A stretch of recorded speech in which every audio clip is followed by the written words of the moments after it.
Good afternoon, everyone.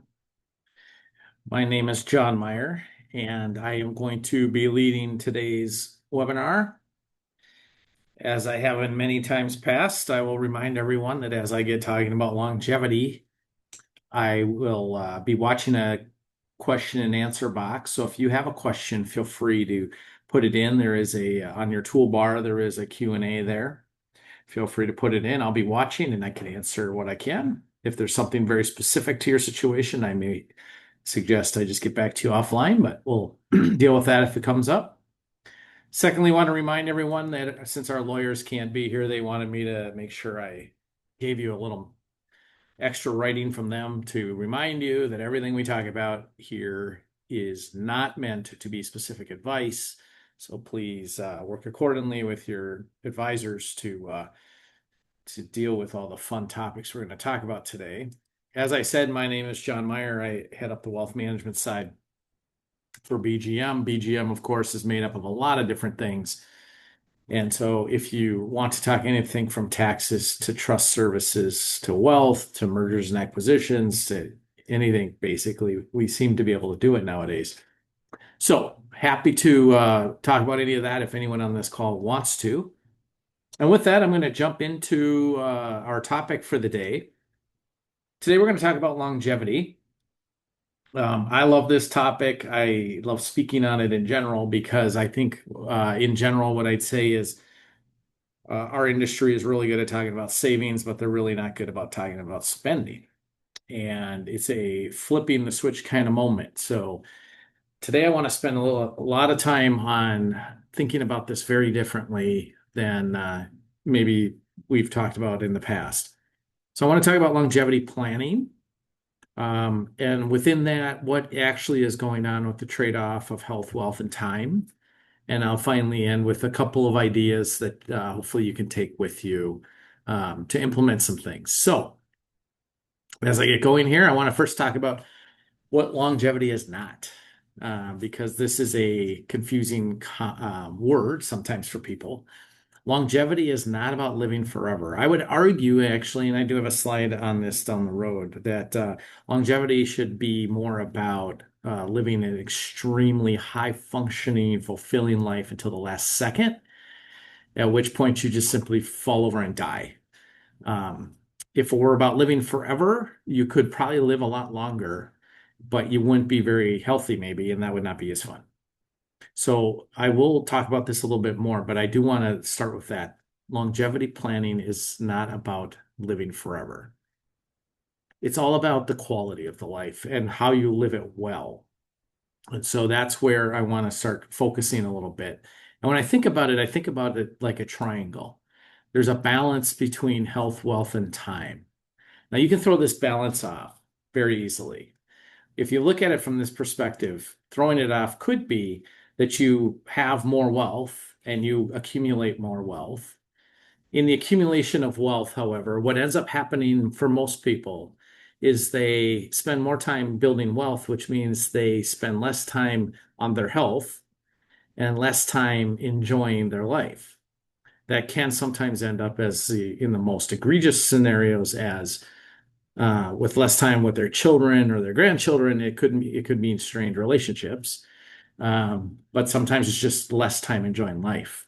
So if you pull on the wealth side of the triangle, you end up shrinking the health and time side. Similarly, let's say you gave a lot of your efforts to the time in your life and said, I'm just going to enjoy myself. You probably have less wealth and potentially much less health because sometimes when people spend more time on just enjoying things, they actually don't do what they should do to stay healthy. For example, working out. There's plenty of people that might say, I enjoy watching TV. I'm just going to watch more TV. Um, and in doing that, that's fine, but you probably will die earlier if you're that sedentary. So the time issue can become a problem. Similarly, the health issue can become a problem. It may seem a little counterintuitive, but if we pull on the corner of health, in essence, what happens is you're going to spend more time and more wealth to get health. You will spend more money financially on health issues because you're going to buy supplements, you're going to spend time buying equipment, you're going to do all kinds of stuff, right? And from a time perspective, there is such a thing, I think, of spending too much time on your health. When you talk to people that like to work out, um, there is a diminishing return after working out for hours and hours at a time. Or I even know some people that do 2-a-day workouts. That seems like a lot of extra time spent that they could be doing something else that they enjoy. Unless, of course, you're a professional bodybuilder, then by all means go for it. So from a balance standpoint, what I want to talk about today is kind of how we balance health, wealth, and time so that you use the right amount of each at the right time. And I say the right time because here's how kind of I think about it.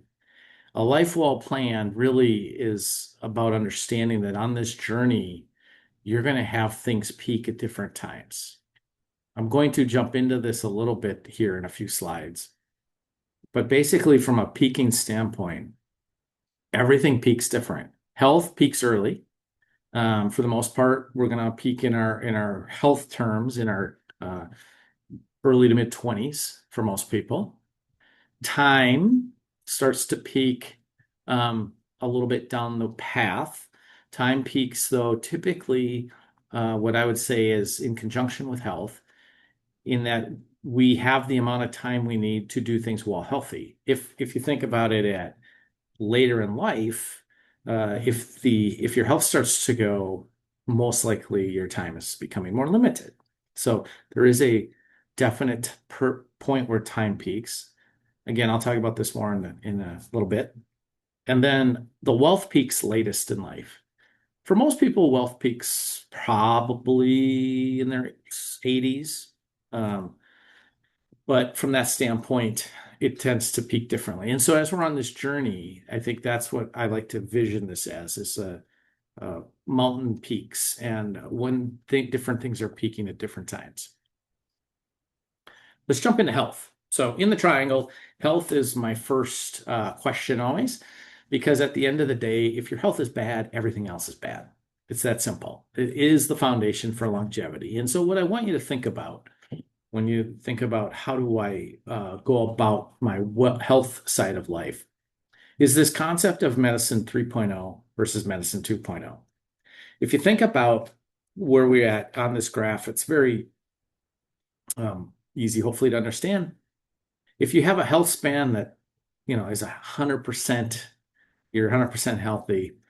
If you never took care of yourself, basically, and you never went to a doctor, that kind of stuff, you're probably going to see yourself die early in life, right? If you think about medicine 2.0, which is where we're at today, medicine 2.0 is all about basically taking care of problems as they occur. This is how our health system is set up right now. It basically just fixes us when we're sick, and that's it. If you look at this little bump out here, way at the end, really what this is showing is that for the most part, the last 5 to 10 years of all our lives, we're at a much more diminished capacity, yet still alive. And if you think about that, that means that drugs are probably keeping us alive, but we're really not enjoying life. And so what medicine 3.0 is trying to think about, and this is fairly, new, but medicine 3.0 is trying to think about, how do I prevent problems from occurring? And when I say prevent, some of these things you kind of got to think about 20 years in advance. You can't just look at it and say, well, if I get sick, I'll deal with it. So medicine 3.0 is more of the concept I mentioned a few slides ago, which is I kind of want to be stronger and healthier for a long period of time. And then when I am going to die, I just fall off the cliff and die. And so in that scenario, our later points in life don't have this little bump on the end. Our later points in life are actually very, very fruitful. Now, how do we get there? Because that's always the question. You're seeing more and more of this discussion around health. You're seeing definitely the advent of screening for these kind of precursor events. You're actually seeing some doctors, not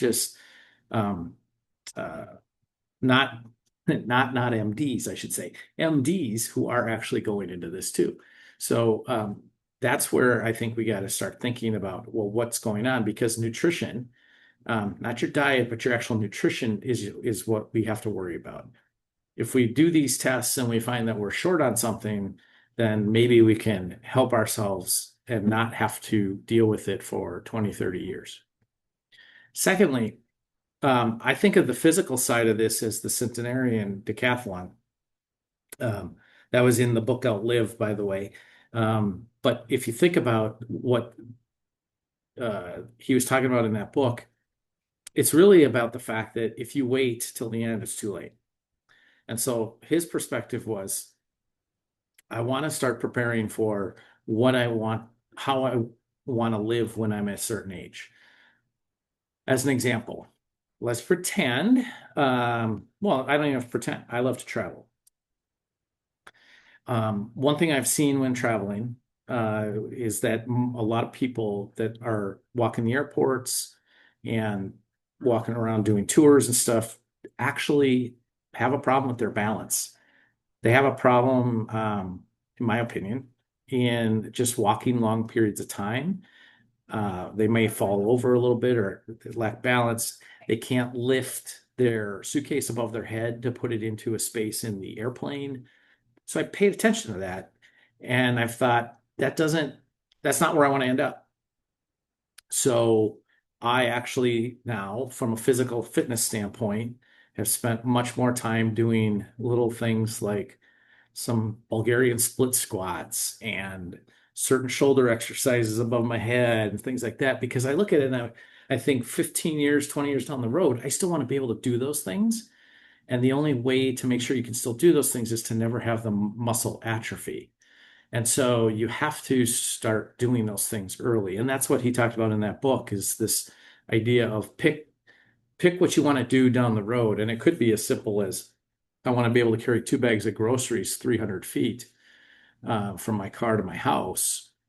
But if you don't practice that kind of weight bearing while you still have your muscle, it won't happen down the road. In fact, you'll lose it fast. Third thing, sleep. We all know sleep is the foundation to everything. And I think we all are aware that we spend too little time on it. But this can get into many things like blackout shades and some of that. You can read all about that stuff. But I will say that for the most part, what we've seen is people that sleep more and have healthier sleep tend to have a healthier life. The fourth thing, mental health. I'm going to get into this in a few slides. Mental health is one of the keys to aging well. And I'll talk about this in a little bit because that is a key question as we age. And then finally, the medicine 3.0, the preventive care idea. Here's what I'll tell you. Cash is king. One thing about medicine 2.0 that everyone seems to live with is the fact that we have to use insurance to take care of things. And what I think we've done is we've gotten lazy as a society in saying that if it isn't covered by insurance, we won't do it. In preventative care, cash is king because you will need to spend cash to actually do things. You'll have to spend cash to have doctors run tests that are preventative in nature, as opposed to waiting until you're actually sick. And I think this is a struggle, especially for those of us in the Midwest who grew up basically from a frugal perspective, thinking that everything in life is about saving, saving, saving, and we don't really flip the switch to how do I spend my money for the joy of my life. I think that this is one of the big things that comes up. So if I can instill anything today, it's think hard about how do I enjoy my life, and I have to spend money to do that. It can't just be I'll wait and see, for example, how insurance covers it, because for the most part, it won't cover exactly what you need. To that extent, let's switch over to the role of wealth. In the pyramid, wealth is a big one because everyone wants to be as rich as they possibly can be, but there's a trade-off. So if you look at the arc, I kind of mentioned this earlier, health tends to peak in your 20s, early 20s, okay? After your early 20s, your health kind of starts to drop and it goes off like this. Now, from a wealth perspective, your wealth actually starts to increase, obviously, as you start to work. And it really peaks, as I said, probably up here in your 80s somewhere.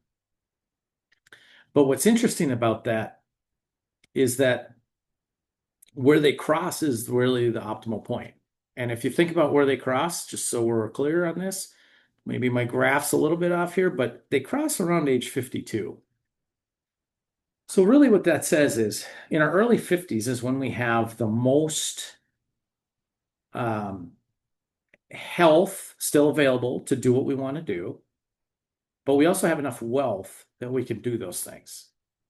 I think this is a crucial issue because most people, quite honestly, keep saying, well, I got to keep working for money.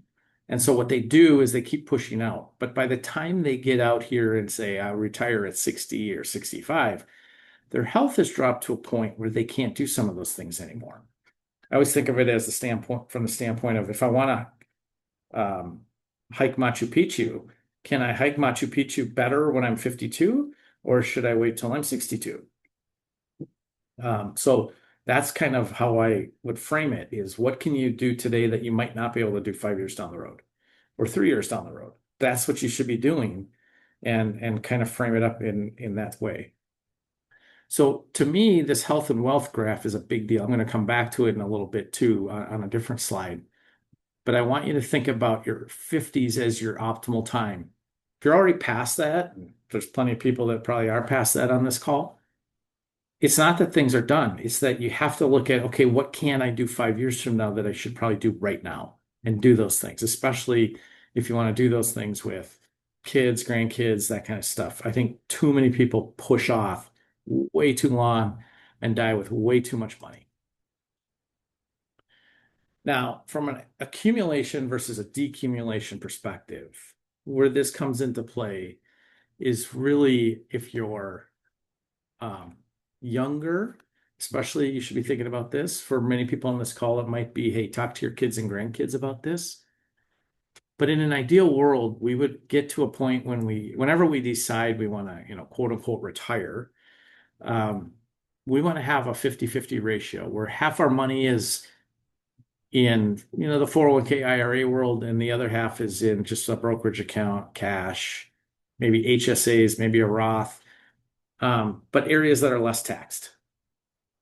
If we plan well so that we do that, it actually allows us, as we get into this phase where we want to start spending and decumulating, it allows us to do it easier because I think mentally, if we get to that phase and all our money's in 401k and IRAs, I think mentally it's harder because we always are looking at it and saying that tax costs to pulling money out is so high, I just don't want to do it. And so we end up at a position where we don't get to enjoy our money because we're so worried about the extra costs that go into it. So I do think that this is a key idea that should be, if you haven't dealt with it, at least help your kids and grandkids deal with it. Secondly, housing. In a decumulating phase, and I can have this conversation all the time, housing is a function of what the true costs are. Everyone seems to think that housing is the best way to accumulate money. But what people forget is that maintenance, insurance, taxes, all that stuff basically bleed you out the back end. And so from a housing perspective, people are sometimes surprised when we say on the high side, we'll assume a 2 to 4% inflation rate on housing. But when we look at the costs on the backside, you might even be going negative to some degree with all the cash going out the back end. So one thing that we are seeing more and more as we've watched people age is we are seeing more people renting. I bring it up because I do think if you are trying to, spend and decumulate assets, renting can be a really good option because it gives you the most flexibility. It gives you the ability not just to try new places in the world, but it also gives you the flexibility to make those changes quickly. As we all know, when we have a house, we can't do things quickly.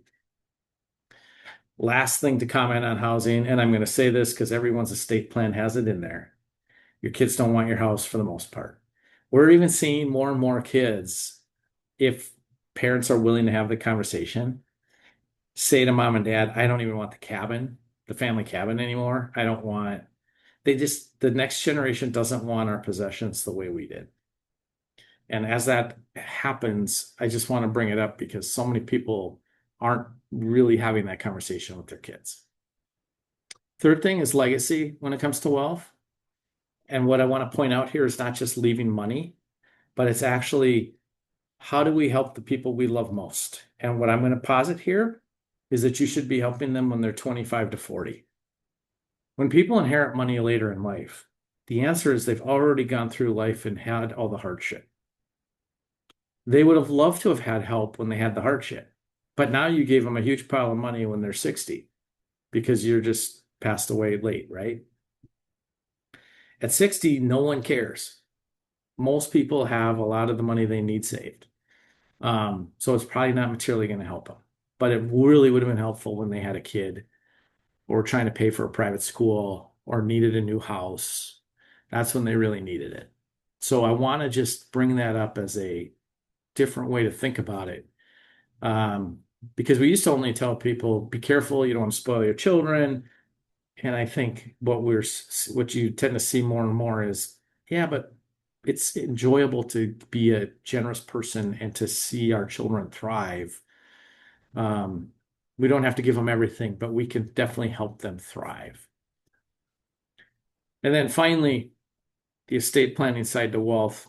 In the decumulation phase, I think this is important. I think you need to think about estate planning not as a one-time event, but I think there should be a consideration for ongoing discussion, partially before and partially after. Before you go visit an estate attorney, it's actually really good to have a family meeting to discuss what does the family think about wealth. I can tell you when I sat down with my children, I was surprised that they thought more should go to charity than probably my wife and I were even thinking. And that's a positive when you hear that kind of stuff. But it also opens up the conversations that I mentioned earlier, like, do you want the family cabin? Or do you think that the money should go this direction or that direction? That's helpful. But then after the fact, those family meetings continue that process where you basically can explain to your family, here's how we want things to go. Here's why we want things to go. I don't care how strong a relationship your children have. When people pass away, people fight about money. It's that simple. And invariably, you see really good families end up not liking each other. So all I can do is implore you to think about communication more, earlier, and more often. So from our standpoint, let's move on from wealth and talk about time and how time intersects with health and wealth. When I think about time, I view it from the perspective of it's limited. And that's not a negative perspective, but everyone seems to think, well, I'll just keep pushing forward, pushing forward, pushing forward. They're not recognizing that for every day we live, we've probably lost just a touch of health, and we may have just a little bit less time to do the things we love. If you think about this from the standpoint of something large, like whether I'm got 40 years left to life, 30 years left to life, 20 years left to life, it really starts to break down quickly how much time you have in days and weeks. If I put this in hours, you'd be surprised too, maybe. The way I view it, I have another slide that goes into this a little bit. The way I view it is if my mother's already 91 years old, how many more Christmases do I have left with my mother? And that makes me think hard about, okay, what's important and where should I put my time? Because I don't know how much time I got left. And if I only have 2 to 5 Christmases left, that literally could be if that's the only time I saw my mother, that's the only 2 to 5 times I'd see this person the rest of my life. But if we think hard about that, that's what's happening with a lot of people in our lives. You know, our siblings, our parents, our friends from high school versus our friends from college, whatever. We seem to give a lot of time to the people we see every day in our work But are they our best friend? Probably not. And so you end up not giving time to the people that supposedly mean the most to you. And I think that's one thing that we should start to consider more. Let's think about it from a different perspective. Where we spend our time matters. The people we spend our time with matters. But let's think about the intersection of wealth and time. Let's pretend, coming back to my graph of where health and wealth intersect, let's pretend that someone's saving $50,000 a year. And that 50,000 a year could be saved between, 401k plans as well as just in their brokerage account. And they look at it and they say, well, I could retire here when I'm 57, but I think I'm going to push it out to age 60 because then I'll have an extra $150,000 in cash. Now, the easy way to think about this isn't just I have this extra cash. My better question to you would be, will you spend that cash? Because I'm going to point out that almost all the clients we've ever worked with tend to, after a 20 or 30-year retirement, die with the same or more money than they started, which tells me they didn't enjoy their spending opportunity as much as they should have. But if you think about it from this perspective, they saved an extra $150,000, but they gave up 3 years of life to do it so that on the back end, they would never spend that money anyways. Unless you spent that money and literally got yourself down to $0 at death, the reality is you work too long. That is the answer. We can all look at it from a different angle and say, yeah, but I want to be careful and I don't want to run out. And there's all kinds of ways to think about it. But most of us know when we have enough. And whenever that time frame is, most people work way past when they have enough, thinking that they just need more and they don't enjoy their life while they actually have their health. So I just want to share the time aspect to wealth because I do think that this comes into play way more than people want to think about. And this isn't just about working. This can be about all kinds of things as you age, where you're like, I'll just wait and do it in the future, but that's not necessarily the way it works out. We tend to push off a lot of enjoyment when we could experience it earlier. So let me talk about the other side to time, which is the social portfolio. Time is really about relationships. And as we age, from a longevity standpoint, we're going to age much better if we're not lonely. It's that simple. All the studies show that loneliness basically adds up to roughly smoking 14 cigarettes a day if we're lonely in retirement. Now think about that. If you're going to be lonely, why not at least smoke and enjoy the nicotine habit? Because that's exactly what it's doing to your body. It's wearing you down fairly quickly. And I don't think enough people understand that. But that study does show that is that kind of impact on you. Secondly, as you age, friendships are that much more important for health because the loneliness factor.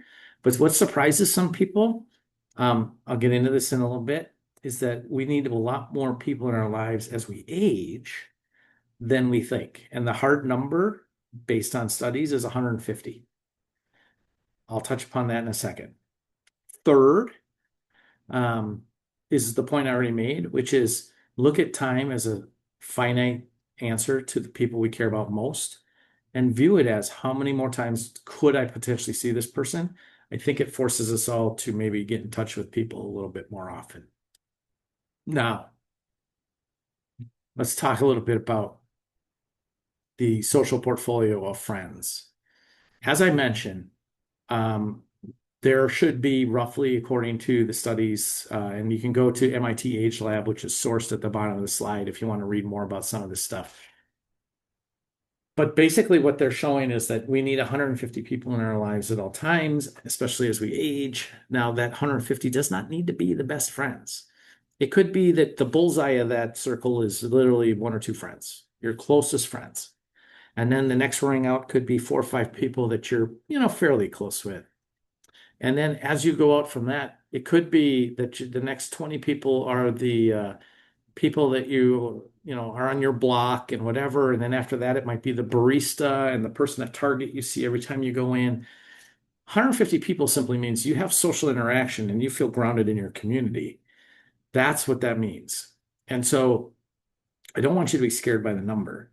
Um, but what I've done here is I've taken from that MIT Age Lab study and looked at it from the perspective of what type of people should we have in our lives.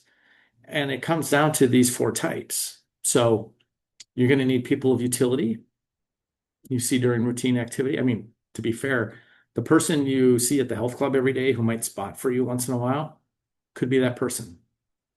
There's people that are fun. These are the people we do hang out with and have fun with. There's people who are virtuous, and these tend to be our closest friends. And then there's people that we're always developing. I put the developing one on here because I think that's a really key point. I think through life, we have to continually search for who are the next people to come into our life that we should be entertaining and learning about. Because if we're constantly rekindling, it's an opportunity. To that point, the action steps on the right are about developing these people. Where are there gaps in this list that I don't have now that I should have? And most people, honestly, the developing one is the big one. Secondly, where do they meet? And those are the places you want to hang out. Because depending on what you're after, you might find certain people in certain spots that are right up your alley. And I can tell you from a perspective, again, my own perspective, but when my wife and I meet up with people from a certain alumni association, we've become really good friends with a lot of those people because we have such a connection. And that actually is where we're getting more of our friends as we keep aging. The idea of repot, rekindle, and ritual, that's where this developing kind of comes in play a little bit. Like there are times when we should basically rekindle old relationships.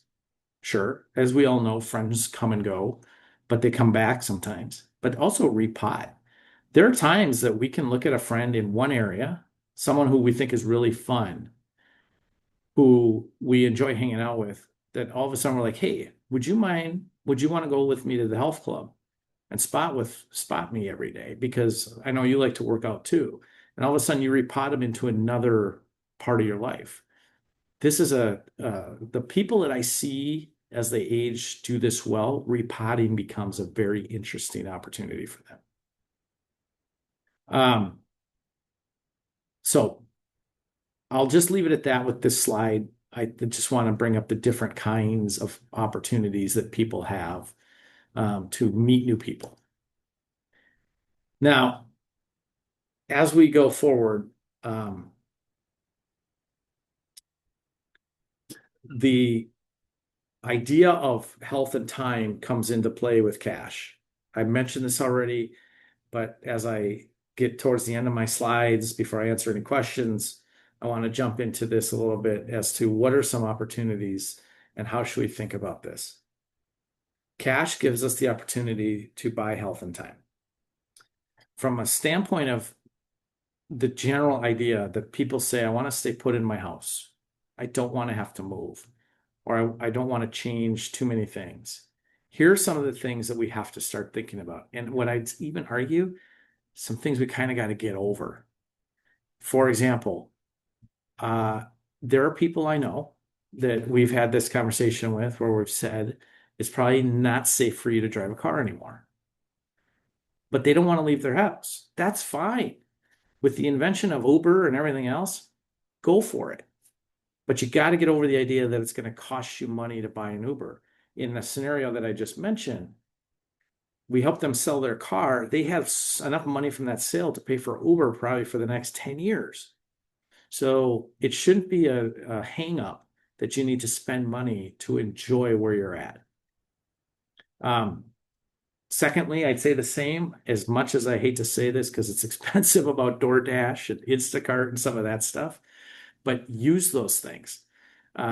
Same with things like snow removal, landscaping, like all these things are things that we think that we should be doing and that we really struggle with giving up.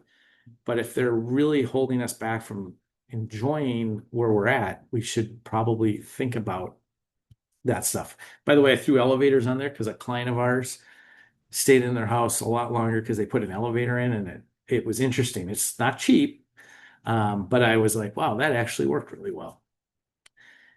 When it comes to Medicine 3.0, I threw this up there because integrative medicine has become more and more of a thing. For those of you that have read about it or are starting to use it, there are doctors around the Twin Cities area already that are getting into this. I'm speaking in a few weeks with a doctor on a different panel on longevity about some of this stuff. So it is out there. As an example, I used Function Health, not endorsing them in any way, but if you want to just go look at that website, you can see the types of things they screen for. And there's a lot of just, from an information standpoint, a way to look at why they scan for those things in your blood and everything. It's kind of interesting. But I'd also throw telemedicine out there.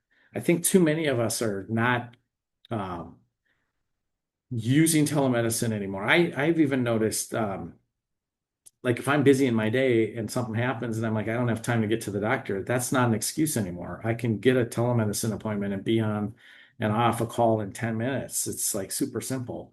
And so I think that there are ways to do this differently these days. We just have to give thought to what that means. As you think about this, as we go down the path of what is longevity, these are the questions you should be asking yourself. If you can't answer these questions, you're not quite getting to where you need to be from a longevity standpoint. So really it does come back to, am I improving my health or my energy? Do I create more time? Do I deepen relationships? Do I preserve my independence? Do I reduce future burdens on my family? This is a definite one around gifting early, probably.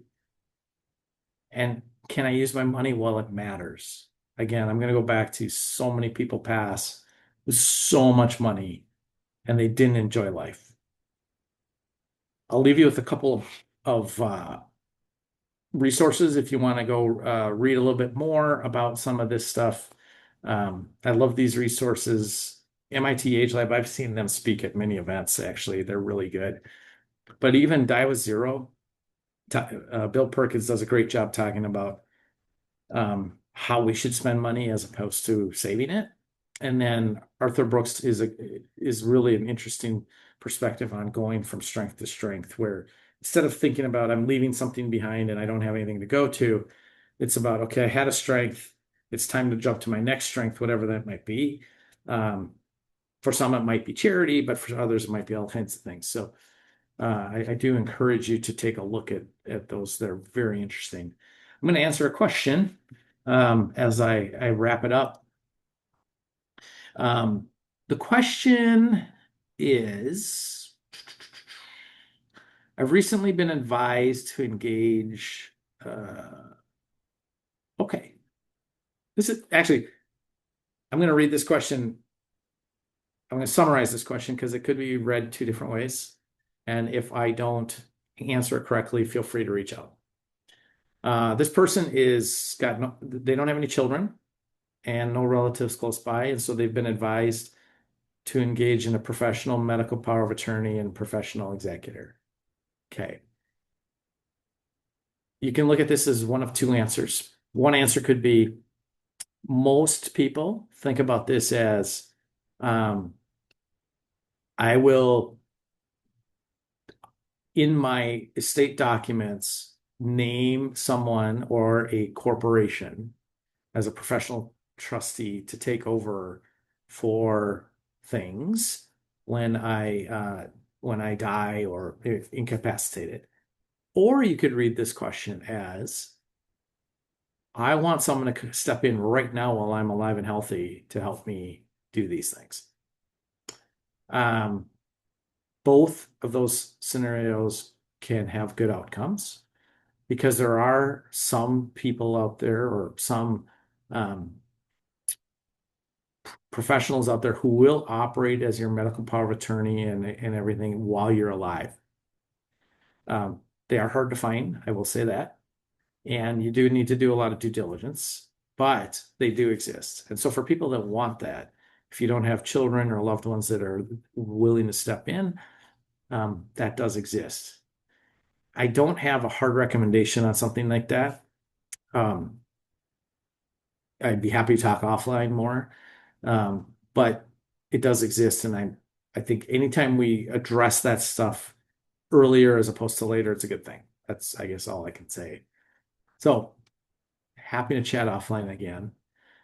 With that, I'm not seeing any other questions. So as a reminder, if you're interested, I started a podcast this year. The most recent one is on more of the behavioral side to finance. And I get into it with a financial therapist. So I think you might find that interesting if you want to listen to my most recent one. But it's called Mastering the 360 Mindset. So I encourage you to listen for that. You can find it on Apple, Spotify, and everything else. From the standpoint of our next webinar, next month, we will be talking actually about private equity and its role in our portfolios. So if you're interested in that, it's definitely a webinar that's probably geared for people with a little more net worth. Typically 5 million and up is where we start to talk more private equity. But it is definitely an interesting topic if you want to hear more about that and how it fits into where our economy keeps moving, it seems. Might be apropos as SpaceX and others are starting to think about coming to market. But I will leave you today otherwise, see no other questions. I hope everyone on this call has a fantastic day and feel free to reach out if you have further questions. Bye-bye.